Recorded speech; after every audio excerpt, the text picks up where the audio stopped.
এর আগের ভিডিওতে বলেছিলাম যে ডমিসিয়াল দু রকমের হয়, তো আজকের ভিডিওতে বলবো যে কোন ডমিসিয়ালটা কাদের তৈরি করতে হয় এবং কিভাবে তৈরি করতে হয়। ডমিসিয়াল দু রকমের হয়, প্রোফর্মা A1 আর প্রোফর্মা A2। যারা 2024-এর আগে উচ্চ মাধ্যমিক পাশ করেছো তাদের প্রোফর্মা A1টা তৈরি করতে হবে। প্রোফর্মা A1 যেটা রয়েছে সেটা বিডিও অফিস বা এসডি অফিস থেকে তৈরি করা যেতে পারে। আমি বিডিও অফিস থেকে তৈরি করেছি। আমি যেহেতু পঞ্চায়েত এলাকার বাসিন্দা, তাই আমাকে প্রথমে একটি অঞ্চল থেকে পঞ্চায়েত বাসিন্দা শংসাপত্র নিয়ে আসতে হয়েছে। অঞ্চল থেকে যে ইনকাম সার্টিফিকেটটা পাওয়া যায়, তো সেই রকমই দেখতে একটা সার্টিফিকেট। আমার ঠিক জানা নেই ব্যাপারটা, তবে যারা পৌরসভার থেকে রয়েছে তারা হয়তো পৌরসভা অফিস থেকে বা কাউন্সিলর থেকে এই সার্টিফিকেটটা পেয়ে যেতে পারো। অঞ্চল থেকে আনা সার্টিফিকেটটা, প্রোফর্মা A1টা, বাবার জমির দলিলের যে খতিয়ানটা রয়েছে সেটার জেরক্স, আধার কার্ড বা ভোটার কার্ডের জেরক্স, তো আরও কিছু ডকুমেন্টস নিয়ে বিডিও অফিসে যেতে হয়।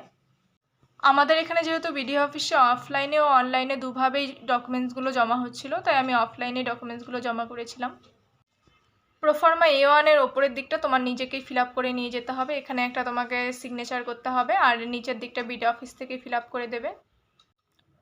তো দেখতে পাচ্ছ এটা একটা কমপ্লিট প্রোফর্মা A1। এখানে ছবির উপর ভিডিও সাইন করে দিয়েছে, আর এখানেও ভিডিও সাইন করে দিয়েছে, আর ওপরের দিকটা নিজেকেই ফিল আপ করতে হয়। যদি কোনো একটা জায়গা বুঝতে না পারো যে কী লেখা রয়েছে, তো ভিডিও অফিস থেকে করে দেয়। 2024 সালে যারা পরীক্ষা দিয়েছো উচ্চ মাধ্যমিক এবং পাশ করেছো, তো তারা তৈরি করবে প্রোফর্মা A2টা। এটা তুমি যে স্কুল থেকে উচ্চ মাধ্যমিক পাশ করেছো সেই স্কুল থেকে তৈরি করতে হয়। প্রোফর্মা A2টা তৈরি করতে আমাকে কোনো ডকুমেন্টস নিয়ে যেতে হয়নি। তো উপরের দিকের ফর্মটা আমি নিজে ফিল আপ করে নিয়ে গেছিলাম, আর বাদবাকি যা ছিল সব স্কুল থেকেই ফিল আপ করে দিয়েছে।